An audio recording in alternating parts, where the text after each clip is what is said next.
આજ રોજ રાજકોટના મોવડી પોલીસ હેડક્વાર્ટર ખાતે પોલીસ ભરતીની પરીક્ષા યોજાઈ હતી। વહેલી સવારે 4 વાગ્યાથી મહિલા ઉમેદવારો પરીક્ષા આપવા પહોંચી ગયા હતા। આજે પ્રથમ દિવસે 700 જેટલા મહિલા ઉમેદવારોની શારીરિક કસોટી યોજાશે। ઉમેદવારોને 6, 7 અને 8 વાગ્યાનો સમય આપવામાં આવ્યો છે, ત્યારે 5:30 વાગ્યે 6 વાગ્યાના ઉમેદવારોને પ્રથમ એન્ટ્રી આપવાનું શરૂ થઈ ચૂક્યું છે। ત્યારબાદ 7 અને 8 વાગ્યાના ઉમેદવારોને એન્ટ્રી અપાશે। નિયમ મુજબ પ્રથમ 200 ઉમેદવારોને ડોક્યુમેન્ટ ચેક કરી એન્ટ્રી અપાઈ હતી।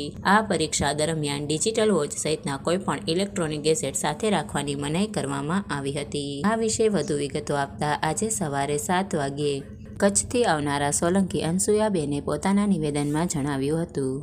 મારું સોલંકી અનસુયાબેન કચ્છથી આવું છું। તૈયારી તો એક્ઝામ તો પીએસઆઈ અને કોન્સ્ટેબલની છે। તૈયારી 3 મહિનાથી કરી છે। અગાઉ જોબ ચાલુ છે ને તે તૈયારી કરી શકી નહોતી, 3 મહિનાથી તૈયારી કરી છે।